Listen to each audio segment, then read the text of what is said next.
This podcast is sponsored by Camera Museum of London at 44 Museum Street. Welcome to a Fish Out of Water podcast. This is your host, Richard Lipman. Today we're interviewing Mira Burt-Wintonick. Hello. Hi, Mira. How are you? Hi, good. How are you? I'm good. I'm just going to switch on the other speaker. We shall begin. Great. And here I'm joined with Mira Burt-Wintonick, and she recently directed a film called WINTOPIA. I'd like to know, how long did it take you to make WINTOPIA? I guess in total it took me about 5.5 years, or I worked on it over the course of about 5.5, 6 years, but I took a lot of breaks. I wasn't working on only that. But I started it in 2014, just after my dad died, and then worked on it for about 5.5 years while I was doing I'm mostly a podcast producer and radio maker. So I was doing a lot of other stuff on the side. And at one point took a 2-year break where I didn't work on the film at all. But yeah, it was like a slow, long process.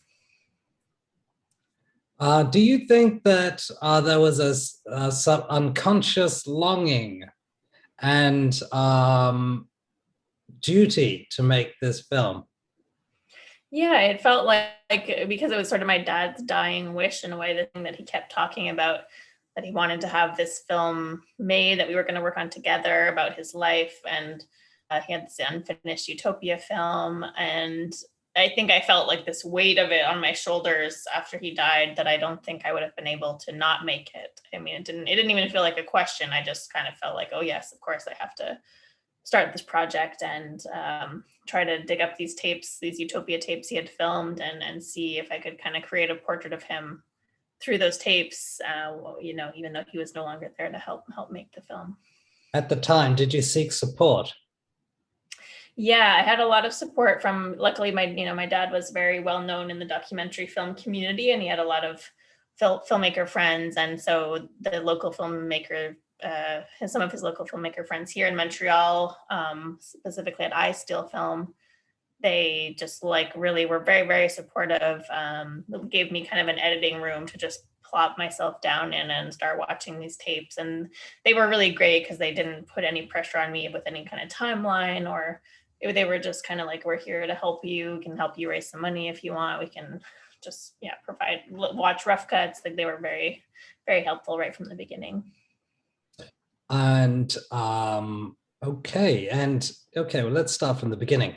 You were a single child, and what was it like having a famous father when you were young at school? Did people know about him? I mean, I don't think, I think when you're young, you don't really watch documentaries. You think they're kind of boring. And so I thought it was really cool that my dad was a filmmaker. But it's not like he was a celebrity per se. But I remember in my kindergarten class, at one point, we went to the National Film Board and to his edit room with our class as like an outing, and saw all his film reels and his old Steenbeck film editing machine. And I thought that was really cool. But as I got older, it felt a little bit like I had to share my dad with the world. He was often traveling, and he was so involved in other people's lives through the films he was making, or as a mentor to so many people around the world, that it felt like his energies were, focused outside of the home a lot. And I think I started to pick up on that as I got a bit older. I see. So essentially, do you feel that you were sort of brought up solely by your mother, or specifically, was there like the missing father at the time? Yeah, I mean, it wasn't like he was completely absent. He was definitely around in between his travels. And, we had, especially when I was little, I think he was a really, really funny dad. So I really just got a huge kick out of spending time with him. But definitely my mom was more present at home, and just with the more kind of reliable presence in my life growing up. And sometimes I would travel a little bit with my dad. As I got a bit older, I started studying film, so he tried to kind of bring me into his world a little bit that way. How did he try to bring you into his world? And we see this in the documentary as well. Yeah, well, he would often invite me to film festivals that he was going to.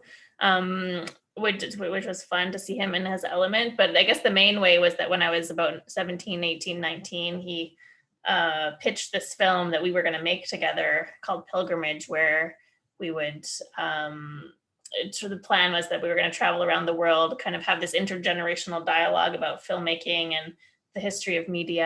And so we went on this massive trip together, and it was kind of bittersweet because it was great to suddenly be spending so much time with my dad, but I really hated being on camera, and I don't think he knew that about me, or he didn't really get that.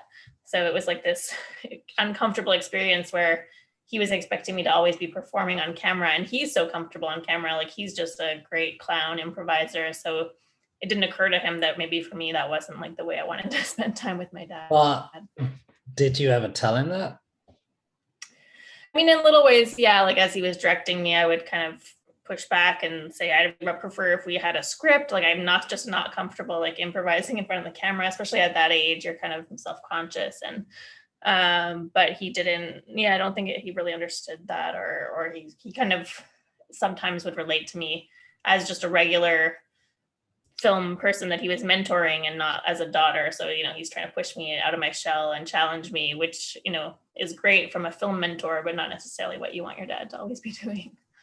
I'm wondering whether that's because he, you mentioned inside the film, well, he does, Peter does, that he is like a child.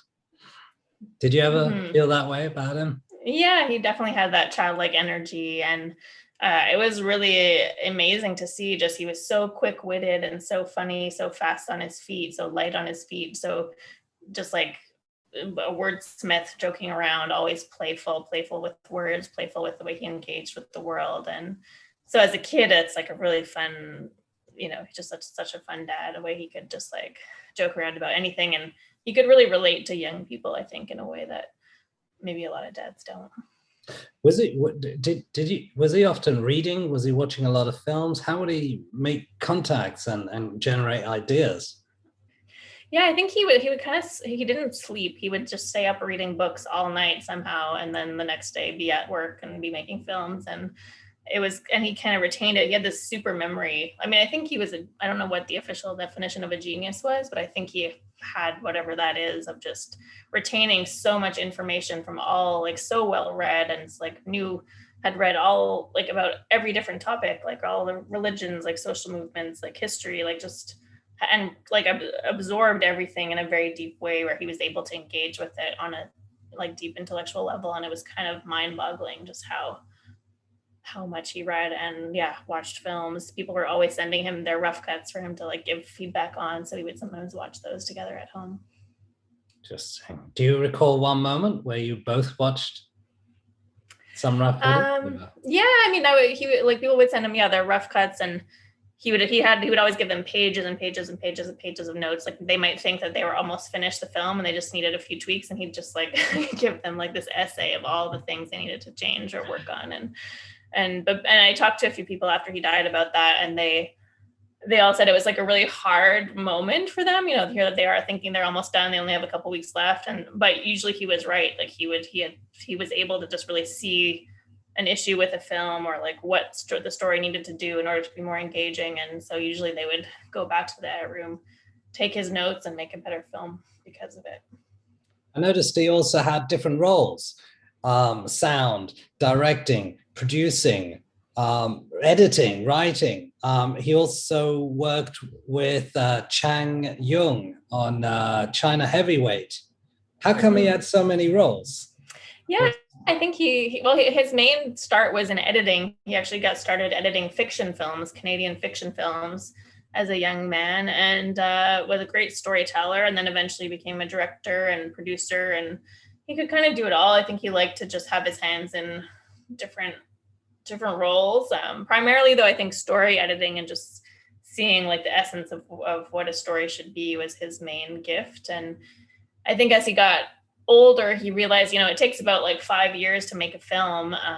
And so you could only make a certain amount of films in a lifetime. But if he's mentoring like hundreds or thousands of people around the world making their films, his impact can be so much so much bigger, like just producing other people's films, mentoring other people. So I think because he really felt that documentaries can change the world, he thought, okay, let's be more efficient. Let's not just make 3 more films. Let's make thousands of films through this mentorship. Interesting. I'm going to ask, you said that he knew what the essence of a story should be. So what was that? Did you pick that up from him? What do you think an essence of a story should be? Well, I think he was always pushing back against the idea that documentaries are these didactic, educational, informational things, especially, you know, as he started making films in like the 70s and 80s. Documentaries were kind of seen as these dry, boring, like informational vehicles, historical stories, you know, not very emotional. I think people were a bit resistant to them. And he always trying to push, like, you know, documentaries to be funny, to be not didactic, to have emotional characters and to be more character driven and just to be playful with them. I mean, his masterpiece film, Manufacturing Consent, the editing is so playful in that film. And, you know, it could have been a really dry, it's a very intellectually dense film, but his editing makes it really fun and light. And there's all these creative ways of bringing the ideas to life. So I think he was often trying to, you know, borrow from other mediums, borrow from poetry, borrow from music, borrow from books, literature, and infuse all of that into filmmaking. And which part of his role do you think he enjoyed best? I mean, he liked editing. I think he really did love shepherding someone else's ideas, someone else into, especially working with younger filmmakers, trying to help them make their first film.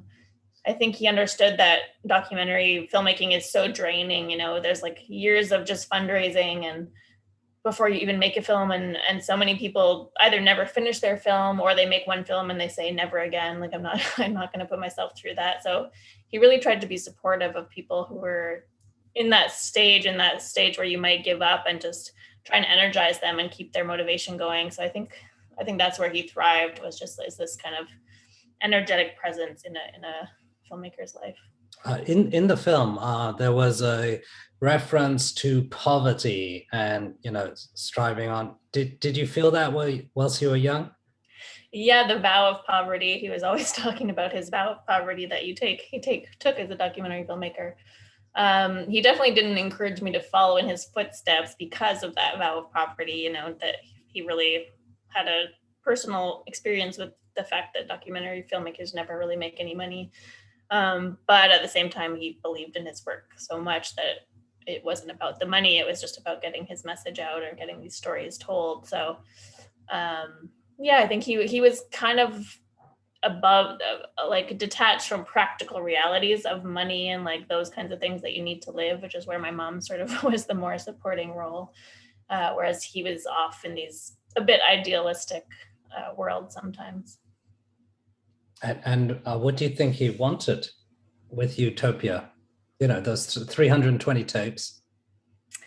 Yeah, I think he wanted to inspire people to imagine what a world should look like. I think when I found his original proposal he'd written for the film, it said, you know, he wanted to place pictures of possible worlds in people's minds. And by visiting all these places where utopias were kind of burgeoning in these specific ways. And he really felt that utopia, you know, it's this impossible place. It's this perfect place that we'll never actually reach. But if you can at least imagine what the world should look like and imagine beyond the status quo that we're so kind of immersed in and entrenched in, and sometimes we forget that it's this shifting thing, that it's not inevitable and it doesn't have to be static, and that things, you know, we know that the status quo is kind of horrific for a lot of people and we don't have to accept that. So I think he really thought that through an act of imagination, just taking the time and the energy to imagine what a better world would look like, that's the first step, because it makes you realize how dissatisfied you should be with the way things are. I'm wondering whether he ever met Elon Musk. I don't think so. But did he have any intellectual discussions with philosophers or like space explorers at the time? Yeah, I don't know if he was so interested in space, and maybe a bit more grounded in terms of how to make things better here on Earth rather than escaping into some other dimension. But I see. What would he think of COVID then? I mean, he'd find some way to make the best of it. I guess it's kind of funny to be premiering my film in this virtual world, because he invented, with a bunch of friends, a virtual film festival in 1994, back before the internet was ready to even barely download a photo, let alone a film. So he was way ahead of the curve in terms of virtual film festivals and trying to make it so you wouldn't have to travel. He really wanted to democratize film festivals so that everyone could have access to these films. And travel can be prohibitively expensive for a lot of people. So even back in the 90s, he was already thinking about how to put this stuff online so people can see these films, because often these amazing films get made and it takes years to make them, and then they get seen by a few hundred people at a film festival and never seen again if they don't get put on TV and broadcast somehow. So he was always trying to find ways to get people to get access, have people have access to these films through the internet and through new technology. Interesting. I noticed also you talk about road trips. There was a lot of traveling in the film. And when I noticed it kept going back and forth to a bridge overflowing with water. Mm-hmm. And there's a sign, Holly Island. Can you tell us a bit about that? Yeah, it was this footage, I think it's somewhere in the UK.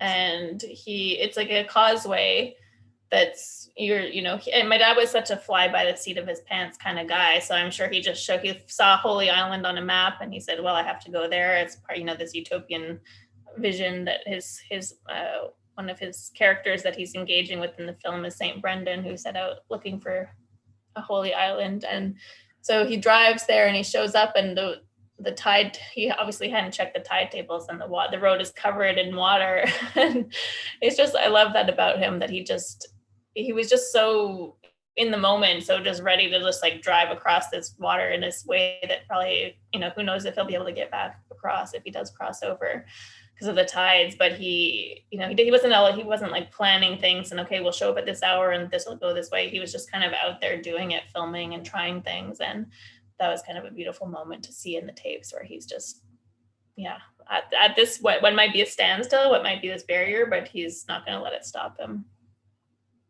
Did he go through? Did he get through? Yeah, he does drive across the water. You don't see that, though. It's just at the very, very end of the film, you see him starting to drive across. Oh, yeah. But does he reach the island? He does reach the island. Actually, at the very beginning of the film, there's a bit of footage of the island that you wouldn't know that that's where it's from, but it's just a bunch of sheep and like some beautiful old ruins. Okay. Yeah.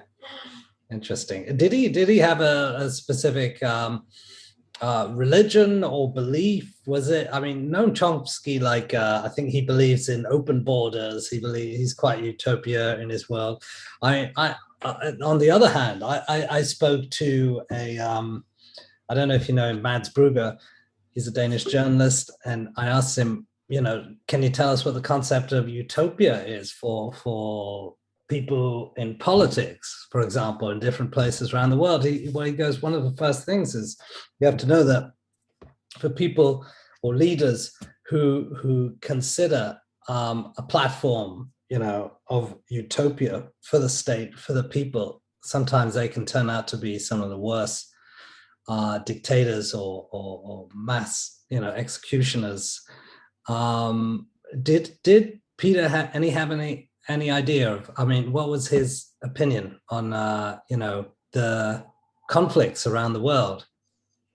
Yeah, I think that's one of the interesting things about utopia, is that the fact of it, there's something rigid about it. If in order to like impose happiness and impose perfection, you need a lot of rules in a certain way.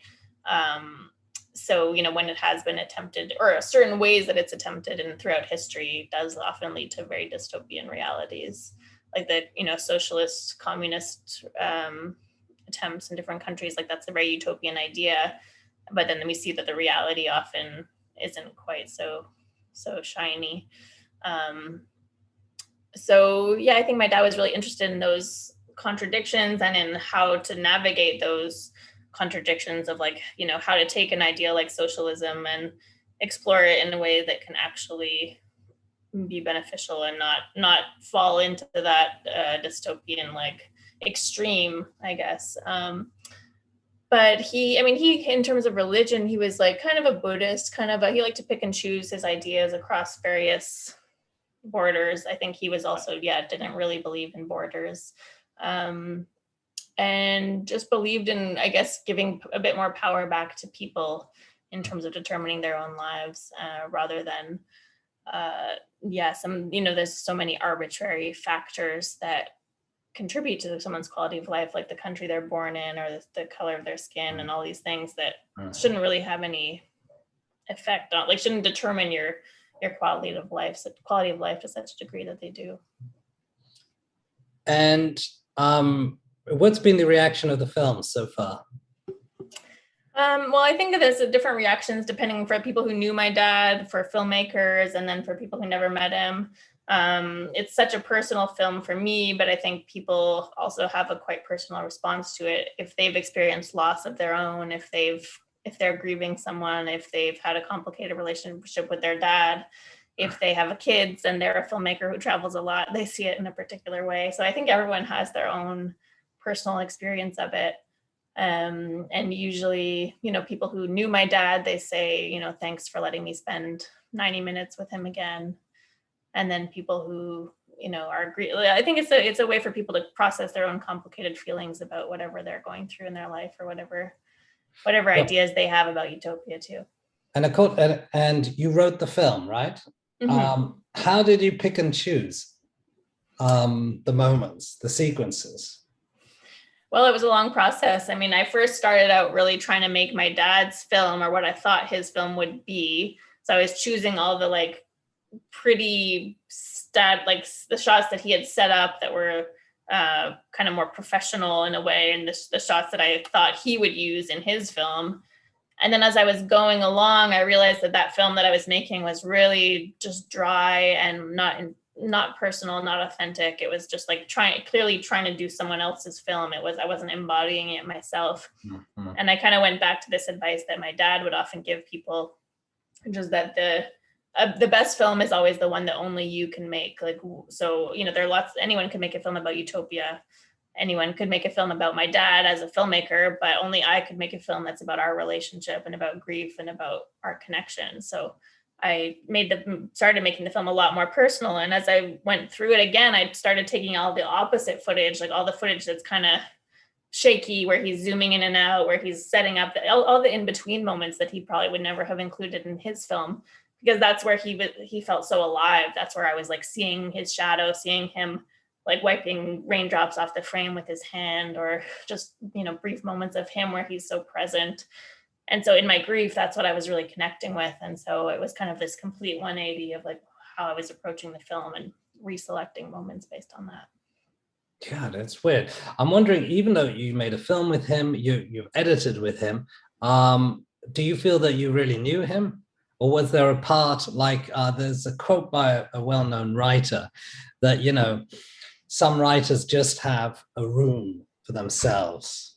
Do you feel that your father, Peter Wintonick, had a room for himself?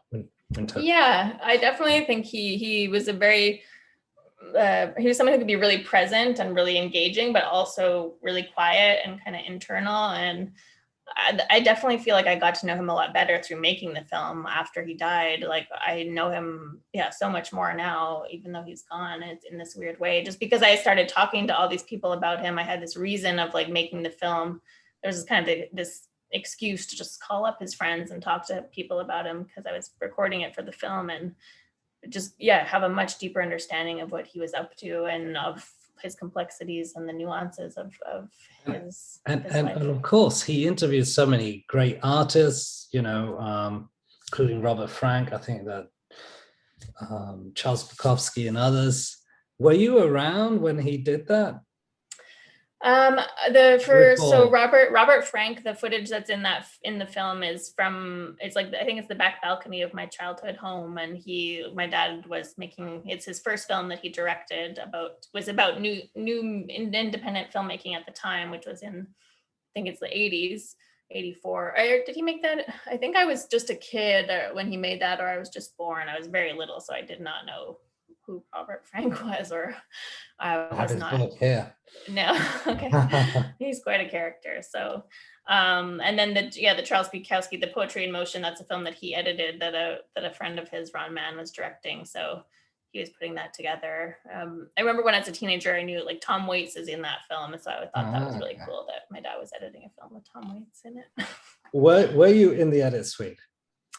No, I mean, I would pop in occasionally, not to that one. That one I think I was just a kid. I think it was made in 88 or something. So I was just like four years old. But I remember I would go visit whenever I didn't have school, whenever there was like a ped day at school, I would go to the National Film Board and just like run through the halls while my dad was editing. And I thought it was like an amazing place, all the prop rooms and the animation studios, and just like kind of run free there. But yeah. What was this process of editing? How would he edit? Would he look at the film, put it in? Would he have assistants? Would he cut it? They would cut it. I mean, would he have a sort of script ready? Was he there with the director? I think he liked to work alone. From what I've talked to other filmmakers about the process, when he was editing their film, he would kind of kick them out of the room and take it over. And he was pretty intuitive. Like, I think he would just sort of feel his way through it. A lot of people describe him as like a poet, or like someone says that he played the Steenbeck like a jazz musician would play an instrument. Like, he really just, there's something very intuitive about it, the way he would explore the juxtaposition of images and just like, create these rhythms that would just emerge through his editing. Is that also the way he directs, or is it different? I think he's in directing. He's a bit more. He'll what's the word, like delegate a little bit more. He's kind of trusts, like he film is such a collaborative medium, and he really did collaborate with people and would like be not like an auteur so much who needed total control, but someone who was really collaborative. Okay, but what about the actual edit? Did he collaborate with the editor, or did he leave the editor to edit the film? He would definitely give all his input for sure. I mean, usually he would edit his own films, manufacturing consent. He edited, but then later, if he wasn't editing it, he would, let them do their thing and assemble stuff, but then give them notes about what's working and what's not. Were you ever around whilst he was doing that? Well, for Pilgrimage, I did the first assembly edit of that when we made that film together. And then at a certain point, I passed it off to someone else because it was just a bit too difficult for me I didn't like editing myself. And why didn't you like it? Well, I didn't even like to be in that film or on camera. So it was like there was just a lot of sort of a painful experience in general making that film. And and then editing yourself is like a really awkward thing, especially when you see how uncomfortable you are on camera. Sure. And I noticed the film you also narrated, but you voiced over in the film. That works very well. You have a very good voice. So it is sort of voice, radio, podcast, sound. Is that more appealing to you, and why is that?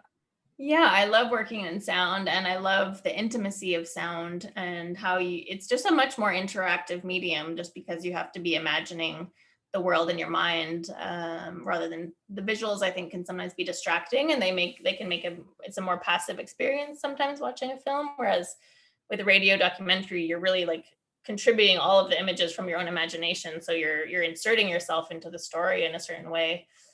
And I love that. I tried to kind of recreate that with WINTOPIA because all of my storytelling is happening through sound. I didn't film anything new. I really wanted to just use my dad's footage and never leave that bubble of his material because it was so precious to me, like in my grieving process. And so to cut away to talking heads, I think would have just completely ruined the spell. So I just used audio images, audio interviews and music to kind of create this conversation between my dad and I through the sound and image.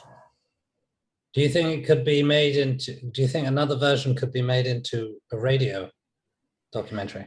Yeah, I think so. I've been toying with the idea of doing it. I mean, of course, his images are an important part of the conversation. So I think it works best as a film in this case. but I tried to leave a lot of breathing room, have a lot of room for you to go on your own journey in your mind as the images are kind of washing over you. So tried to find ways to make it interactive in that way. Also noticed there's quite a bit of commentary. Did he comment a lot in those tapes? Not as much as I would have liked. When I was watching them, I was hoping I was going to have hours and hours of him just like talking to me through the camera. And usually he's behind the camera, and there's only certain moments where he'll film himself or film his shadow or turn the camera on himself. But of course, every time I would see that, it was just such a thrill to see him talking to me like that after his death. So there's a lot of that in the film, but there's not as much as I would have liked to in the hundreds of hours of tapes. And he traveled all that. Was he always alone as he traveled? Yeah, I mean, he would go to film festivals where he had hundreds of friends at the festival and, be visiting with them and partying with them. And then he would do these little detours alone. Or occasionally there's people in the footage with him, and I didn't really know who they were. I don't have any information outside of the tapes. And so there's just these random people with him sometimes, but often it's just him alone in a car. He's like steering a rental car while filming out the window somehow with one hand. Is there anything you recall that was particularly unusual in the footage, sort of out of place, or maybe he got close to something, or maybe he found, the Holy Grail or something? Was there anything close to that, or very unusual or out of place? I don't know. I mean, there was lots of delightful moments where, just especially because he was kind of alone, it was really funny to picture him filming these things just alone in the world. Like, there's one point where he sets up the camera on the roof of his car and walks in front of it and starts spinning his arms around his head, and he's pretending to be a windmill. It's just like picturing him doing these weird things on this trip. And, there's one scene where he goes to visit the Holy Grail in Spain in this little church, and he pretends to like steal it, but he like buys himself one at the gift shop and then pretends that he stole the real one. It's just like little playful moments where he's joking around by himself, but knowing that I guess someone would eventually see it. And why do you think he went by himself? I guess because he didn't have any funding, so he was just kind of doing it. Like he didn't let the fact that he didn't have any official funding or crew stop him from wanting to make the film, and so it was easy for him to just like do these little detours while he was at a film festival somewhere, rent a car, pick a place on a map, and kind of go explore. And I think that's how he engaged with the world, was through his camera and through like the project of making a film. It was this excuse to go out and engage with people and engage with these ideas. So it was just a journey that he was on, regardless of whether anyone else wanted to come with him. There was another book in the film. He often refers, it was often referred to in the film, Don Quixote. He even quoted, "The vanished knight is turning homeward." Did he read that story to you?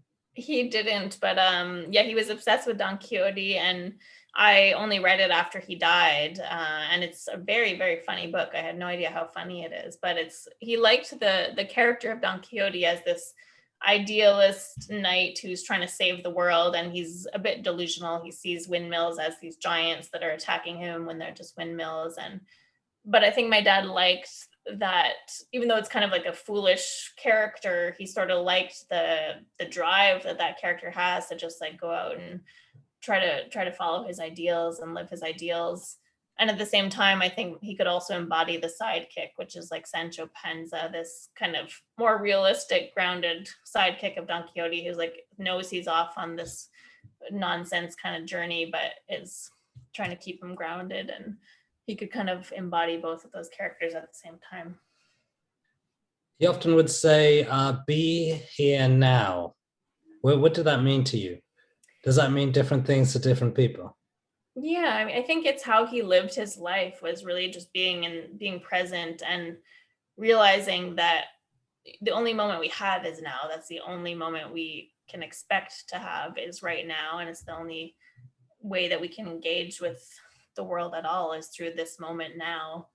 And he lived that every day of his life. I mean, it was a mantra that he really repeated in the last few weeks of his life with his illness, as something that he was trying to communicate to people. But it's really how he spent his life. It was just completely dedicated to what he believed in, and not waiting till tomorrow, not saying I'll do it later, just making every day count, you know, with the knowledge that life is Mhm. short and you never know how much time you're going to have. So What did you have any influences whilst making the film? Was there a breakthrough in terms of the narrative and putting pieces together? I mean, I showed the rough cuts to a lot of filmmaker friends of my dad's just to get input, and which was helpful. I remember at one point I watched Kirsten Johnson's Camera Person, which is a great documentary, and it's all about her career as a camera person. And it's just made of the outtakes of her films that she's made throughout her career. And there's no narration, there's no particular story. And it's when I saw that, I kind of knew I was on the right track with my film, because I was trying to make this film about the person behind the camera, about my dad and how he's not really present. Well, he's not as present as I wanted him to be in the footage. And I was hoping it was working. And then I saw her film and I was like, okay, yes, this can work. Like you can make a camera film about the person behind the camera. And so that was really beautiful to see, and just how understated that film is and how it doesn't need narration or a story. I mean, my film does have narration and more of a guiding voice throughout the film, but I still wanted to be inspired by her, just the power of what's not said and how people can kind of interpret their own meanings from the images. Interesting. If there was anything you could take from the film, what would that be? Or That I take from it? yeah. I mean, I guess I try to keep my dad's less wisdoms in mind as I navigate the world, of just his, you know, his dedication to what he believed in, his, you know, he really lived his life with no regrets in this way that allowed him to have a very peaceful kind of death. Like he faced his illness with such grace at the end of his life, even though he was just 60 years old and he wasn't ready to die, but he knew he had really lived his life the best way he could. And I think that's something that we're all trying to figure out as we navigate things, is like how to make meaning, how to make things count, how to make our time here count, and for the people around us and for the wider world, for our communities. So that's something I'm definitely thinking about after making the film. Do you think he changed the world? In what way Did he change the world? Yeah, I think he did. And very, like, you know, he was some very specific examples of some of his films changing policies or just drawing attention to certain stories, certain atrocities, different case studies. And then there's countless films that I've never even seen of his that he mentored or influenced, or, you know, he wasn't always credited on the films that he mentored and the people whose films he helped get made. I'm still meeting people who tell me, oh yeah, your dad mentored me and helped me make my first film. And I've never even seen these films. But I think if you kind of add up all of the impact that all those like thousands of films had in the world, there's definitely I'm sure they changed people's minds or opened people's eyes to certain stories. Any examples? Well, I think his film, Seeing is Believing, about the handycam revolution. He spent him and his co-director, Katrina Cizek, spent a lot of time in the Philippines working with indigenous groups there who were fighting to get their land back from sugar companies. And just like the act of like giving, you know, having these people are given cameras to document the violence against them, and just that act is really an act of self-defense for them to be able to document you know, what their oppression that they're experiencing, so that, you know, it changes those people's lives in very concrete ways, where they're able to sort of prove to the world the human rights abuses that are happening against them. He had a conscience about, and he had you know, ethics as to what was right and wrong. You could say that some of his films were very much social impact films. He also worked with in China with a quite successful director from Canada. Mm-hmm. Yeah, Yang Chang. What was the experience there? Yeah, he was a filmmaker that my dad worked well with, and he made some films with I Steel Film here in Montreal. And China Heavyweight was a film that my dad, I think, came up with the idea for the film. He read some newspaper article about these kids in China that were taking up boxing as a way to maybe escape their small town life and make it big. And so Young directed that film with him, and he talks about my dad showing up in this village in China a few days ahead of Young, before the film crew showed up, and just like talking his way into this town, charming everybody so that they allowed them to film there, and kind of setting everything up so that when Young arrived, it was all ready to go and the deals had all been made. He was just like really good at communicating with people and charming them, which is, it's the documentary filmmaker subject relationship can be pretty tense. You're kind of wanting to take these stories from people in a way, and you have to kind of really be balancing what you're giving back to the community as well. And my dad was really good at putting people at ease and smoothing out that relationship. That's very important. And quite frankly, I think not many people would know that, actually. But I had, I thought oh my God, this guy made this great film about these Chinese people. And obviously he's Chinese as well. Maybe that was why. But no, actually, the idea sprang from Peter Wintonick. And he actually went over there and convinced people to take part in it. And that is very, you need a lot of skill for that. Mm-hmm. And I suppose that was a part of his appeal. So what about you? What are your current interests and future projects? I'm kind of getting back into my audio world. I really enjoyed making the film. It was really creatively challenging, but in the time it took me to make one film, I also made 3 seasons of like a documentary storytelling podcast, and just it's a lot more manageable. And you can do it as just one person with a microphone. And I guess because I don't like being on camera, I like the relationship with my, just showing up with just a microphone to interview someone, not with a camera, not with a crew. I find it's a lot more intimate. So I'm getting back into that side of things. You can also get more out of it from people because they're less afraid, They're less self-conscious, less guarded.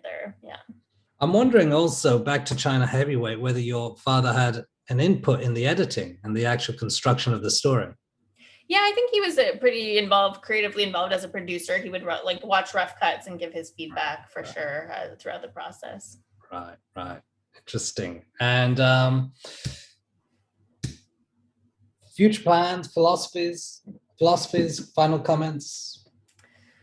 I don't know. I'm just hoping. I guess it's an exciting time to finally be sharing the film. I'm excited to finally be putting out there after such a long haul. And I'm hoping that it can introduce my dad to a few more people who didn't know him and give them a reason to check out his other films. I hope that the film can inspire people to go watch all of these other amazing films that he made, and to have him be introduced to another generation to some extent. Interesting. And do you think you could ever go back to film, to work maybe as a producer, and if you did, what subject would you cover? I'm interested, I guess, a bit more in personal storytelling than the big social issues that my dad was drawn to. But I also like I'm interested in the overlap of those two things. The ways that, telling a personal story that touches on a larger issue. It's kind of the work that I'm interested in doing in my radio work. But I'm more focused on the intimate relationships rather than the big social change movements that my dad was interested in. Can you give us some examples of that in terms of your work? Well, for example, we did a radio documentary about a man that was imprisoned in Guantanamo for 20 years or so without being charged. But the story that we focused on was these relationship classes that they would give each other in Guantanamo. Basically, a lot of the young men that were imprisoned had never been in love, had never had a girlfriend before. They were like 15, 16 when they were first captured.